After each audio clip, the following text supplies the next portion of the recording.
Okay, so we're going to pick back up where we left off with the Blue Bistro. I'm going to go ahead and apologize for any words that I mess up or don't pronounce correctly. And also I'm going to be stopping occasionally to get a drink of water. So here we go.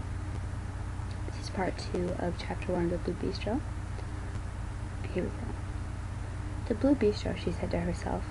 This was the kind of place that Doug would have called disparagingly gourmet.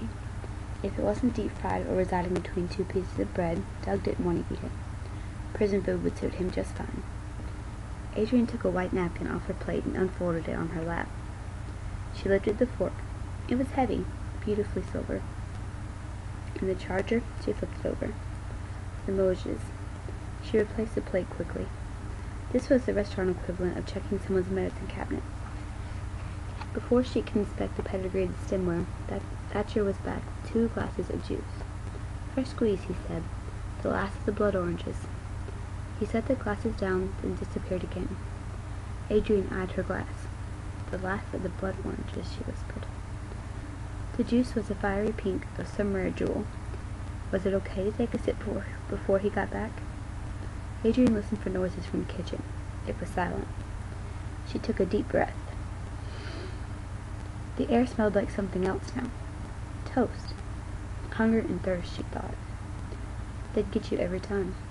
Thatcher hurried out of the kitchen with 2 plates and set one in front of Adrian with a flourish, as though she were someone very important. It was the best omelet Adrian had ever eaten. Perfectly cooked so that the eggs were soft and buttery, filled with sautéed onions and mushrooms, and melted camembert cheese. There were 3 roasted cherry tomatoes on the plate, skin-splitting, oozing juice. Nutty wheat toast. Thatcher brought butter and jam to the table. The butter was served like a tiny cheesecake on a small pedestal under a glass dome. The jam was apricot, homemade, served from a ball jar. Adrian dug in, wondering where to start in the way of the conversation. She decided the only safe thing was to talk about the food. This jam reminds me of when I was little, Adrian said, spreading a thick layer on her toast. My mother made jam. Is she a good cook? Thatcher said. Who? Your mother. Adrian paused. Rule 2. Do not lie about the past. But it was hard when someone hurled a question at her like a pitch she couldn't hit. Yes. For Adrian, the silence that followed was studded with guilt. She should have just said she was. But then, by necessity, there would be tedious personal explanations that ovarian cancer and a motherless 12-year-old that she was never in the mood for. She would rather talk about her felonious ex-boyfriend and her empty future. It's okay, she thought. She would never see this guy again after today, and she vowed she would tell the truth to the next person she met. Her mother was dead. Well, Adrian said, this is the most delicious breakfast I've ever had in my life. I'll tell Fee, he said. She likes to feed people. Adrian ate every bite of her eggs and mopped up the tomato juices of her bread crust and drained her juice glass, thinking to herself, manners, manners. Turn the fork upside down the plate when you're finished. Very European. If nothing else, this would make a great email to her father. Her first morning on Nantucket, she ends up eating a breakfast of champions in a restaurant that wasn't even open. She collapsed in her chair, drunk with food, in love with this restaurant. If she ever caught up enough to pay off her credit cards and refund her father with interest, she'd come here for dinner and order the foie gras. Why is it your last season? She asked. Ah, Thatcher said. He pushed away his plate. Half his omelet remained, and Adrian stared at it, wondering how audacious it would be to ask if she might finish it. Thatcher propped his elbows on the table and tinted his fingers. Even his fingers, Adrian noticed, were freckled. The time has come. The time has come. That was a non-committal answer, an art form Adrian wished she could perfect. So she, too, had asked a tricky question. In the interest of changing the subject, Adrian offered up something else. I just got here last night. You've never been to the island before? Never. You came straight from Aspen. I did. I'm intrigued by Little Nell. They say it's the best. One of. Relais and Chateau and all that. They gave me housing. In the hotel? Yes. That must have been sweet. It was okay, Adrian said. She and Doug had lived in a studio apartment with his retriever Jax, even though pets weren't allowed. No pets, no drugs, no stealing from the rooms. Did you go out at night? Thatcher asked. Sometimes. My bartender here, Duncan, works at the boardroom in Aspen all winter. You ever go there? Sometimes. So you know Duncan. Adrian tried not to smile. She knew Duncan. Every single woman between the ages of 21 and 39 who had been in Aspen for more than 5 minutes knew Duncan from the boardroom. There had actually been a picture of him in Aspen magazine making an espresso martini. Kyra had been dying to sleep with him, and so she dragged Adrian to the boardroom during the week when she guessed the bar would be less crowded. But it was 3 deep from après-ski until close. It drove Doug crazy. He not only disliked gourmet, he disliked popular. Still, Adrian and Kyra went so often that Duncan began to remember their drinks. A Cosmo for Kyra and a glass of champagne for Adrian. He knew everyone's drinks. He works here? He's the best bartender on the island, Thatcher said. Maybe in the whole country. All the men want to get him for golf, and all the women wanted to get him into bed. That sounds right, Adrian said. Where else have you worked? Thatcher said. All over, she said. The Princeville in Kauai, and the Mar-a-Lago in Palm Beach. The Chatham Bars Inn, and I spent a year in Thailand. Thailand? Koh Samui, she said, thinking of Kit Turnbull, another one of her poor companionship choices. Chaweng Beach. Have you ever been there? I haven't been anywhere, he said, but that will change. As soon as we close this place, I'm taking Fee to the Galapagos. She wants to see the funny birds. Is she your wife? Thatcher drained his juice glass and spun it absent-mindedly on the table. Maybe he hadn't heard her. Maybe it was another trick question. Or maybe it was like when her father's patients asked Adrian if Mavis, the hygienist, was her mother. Not worth answering. Adrian noticed Thatcher wasn't wearing a wedding ring. So you came here for a job, he said. But you have no restaurant experience. None. Not even Pizza Hut. Not even Pizza Hut, she said. She envisioned herself with a tray piled high with dishes and food, glasses and drinks. She would drop it. I don't know what I was thinking.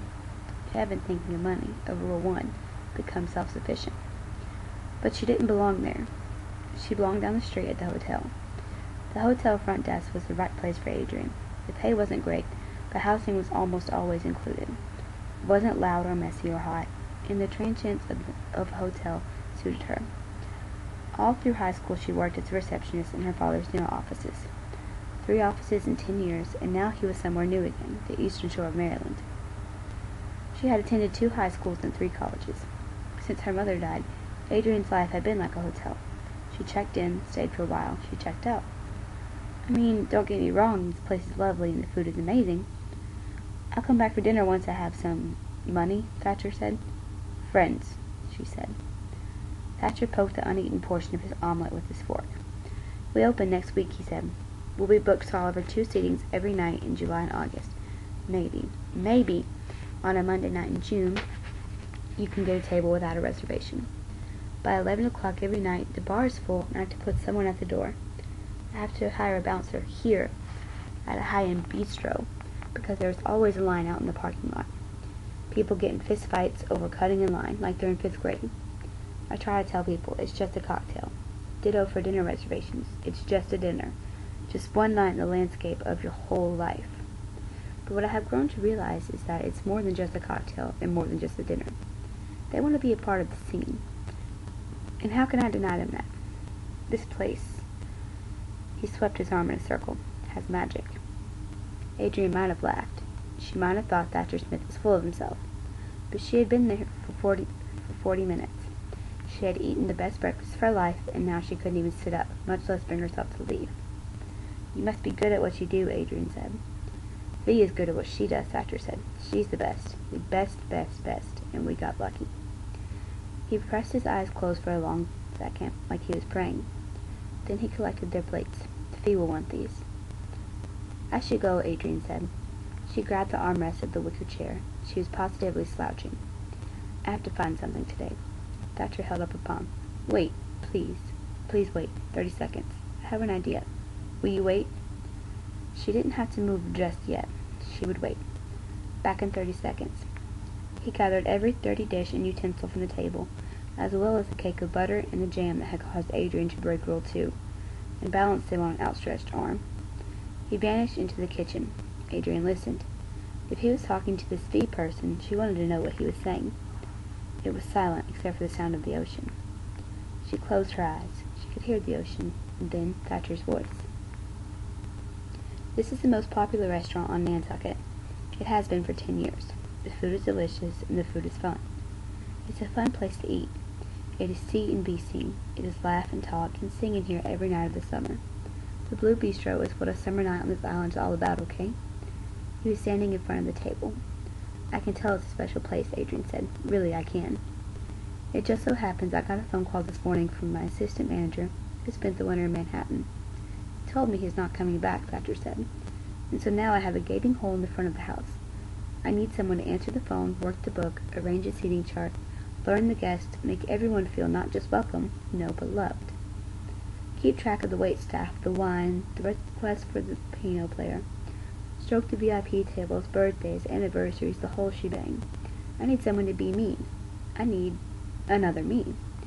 He laughed again, like he knew what he just said was ludicrous. And when you first asked, I thought, who in their right mind would give a manager's position to someone without a day of restaurant experience? That would be foolish. Bad business. But now, I'm thinking that what I need is someone with concierge skills. I need someone who understands old-fashioned service. I do understand old-fashioned service, Adrian said. Hadn't she worn warm towels in the dryer for guests with a newborn baby at the Princeville? Hadn't she finagled a veterinarian appointment for a couple with a sick parrot at the Mar-a-Lago? Hadn't she arranged for private lighthouse tours while at the Chatham Bars Inn? Most of my staff has been here since we opened 12 years ago. They love it here. They love it because Fee puts out the best family meal on the island. At midnight, she sends out homemade crackers. 99% of the world thinks that crackers only come out of a box. And then here's Fee sending out baskets of hot, crisp cheese crackers. And after 8 hours of busting their asses and raking in $300-400, the staff gets first dibs. And that's why they want to work here, because of the crackers. And the money, of course. He grinned at Adrian. This is our last hurrah, the end of an era. I need someone good. I've never hired a woman for this position before. I've never hired anyone without any restaurant background. But I'm not afraid to try. Well, to be honest, I am a little afraid. Wait a second, Adrian said. She was confused. What was happening here? Was he offering her a job? She glanced around the restaurant. Even through the plastic sheeting, the ocean was a brilliant blue. It made her head spin. That and the food smells, and this man who was like nobody she'd ever met before. He was as honest and as nutty as a toast. Your second is up, Thatcher said. Do you want the job? Did she want the job? It would be a huge risk, but something about it appealed to her. Not a single decision she had made in the past 6 years had worked out all that well, and she had promised herself on the train east that Nantucket would be different. Working here would be really different. She was so busy thinking, should I say yes? Should I say no? That she never actually gave Thatcher Smith an answer, but he didn't seem to notice. Good, he said. His face came alive. It looked like his freckles were dancing. You're hired. Dear Dad, found a job. You're going to freak out, so close the door of your office and sit down, okay? I took a job in a restaurant. Not waiting tables, not cooking, obviously. I'm going to be the assistant manager at a place called the Blue Bistro. It's a French-American menu, $4 right on the beach. Owned by a very nice guy named Thatcher Smith. His partner, Fiona, is a chef and she's famous, but she's a recluse. Never comes out of the kitchen. I haven't even met her yet, though I will, I guess, soon enough. I'm making $25 an hour, can you believe that? But I don't start for another week and I need to buy some clothes and pay my first month's rent. Is there any chances you might wire me $1,000, please, sweet Dad? I'm trying to put some structure in my life, and this time I will pay you back with interest, I promise. I rented a room in a cottage from one of the women who waits tables at the restaurant. Her name is Karen. She waited tables since the place opened, and she makes so much money this summer that after Christmas she goes down to St. Bart's for the winter, and she doesn't have to work. She said the job I have is harder to get than a seat on the plane shuttle. How do you like the Eastern Shore? Eaten any crab cakes? Love. And that's where I'm going to stop for part 2. We still have about 3 or 4 pages left in this chapter, so there's going to be a part 3. So go ahead on over there. Thanks, guys.